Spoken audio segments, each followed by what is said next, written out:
Good evening. So today I'm going to talk to you very briefly about South African English, because once confinement is over, you might actually be lucky enough to travel to the most beautiful country in the world. And if you do, you need to know some words that are specific to South Africans.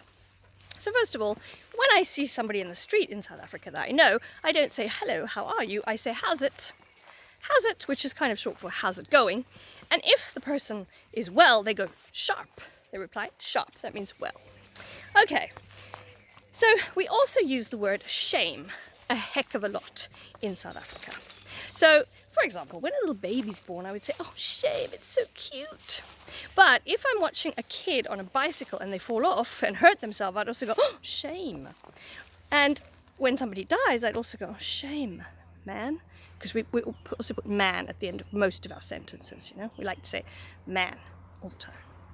And so when I think about my poor year 12s who are not able to finish their year and say goodbye to their fantastic teachers, I also think, oh, shame.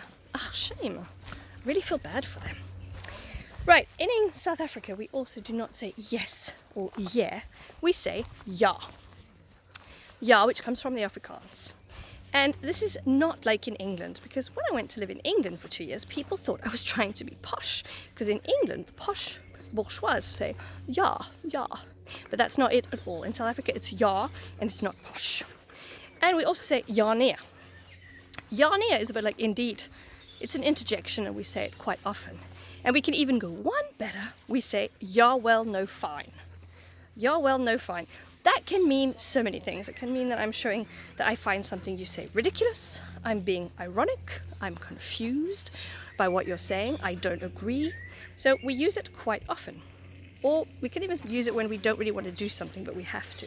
So if my children say, Mom, I've got a French essay.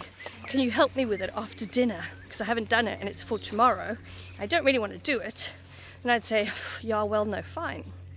Or for example, on the day when Jean-Michel Blanquer had said in the afternoon, schools will not close, and then I was in front of my TV and I saw Macron saying, schools will close tomorrow, I went, yeah, well, no, fine.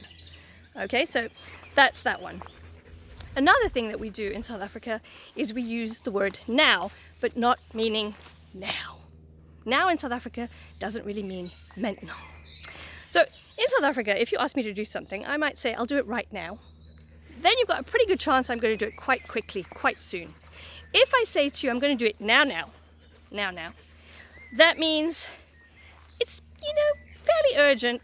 I might do it sometime today or maybe tomorrow. It's not that urgent. I'm not going to do it right now.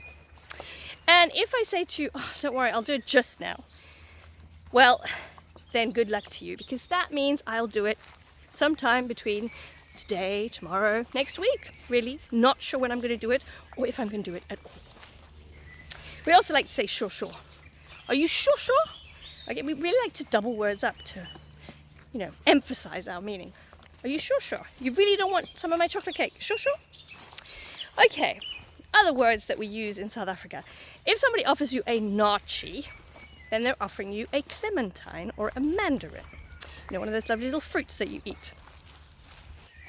Now, you all know that a braai is a barbecue in South Africa. And if you go to a braai, people might offer you a sosati. A sosati is a brochette. Right, that's what it is. A brochette de viande is a sosati in South Africa. And if you go on a safari in South Africa and you see one of those beautiful animals that you people call in French a gnu, it is not a gnu in English, in South Africa at least. It's a wildebeest, a wild beast. Much, much better name. Right, and if you're in South Africa to study or for work, you might go to an indaba. An indaba is a kind of conference or a meeting, and this comes from a Ndebele word. And at an indaba, there are often very intelligent people who studied something and are experts in a field. And in South Africa, we call these people fundis. A fundi comes from Zulu, and it means somebody who's very learned in a certain subject, an expert on something. Anyway, so there's some basic South African English for you. And I will check you tomorrow, Oaks.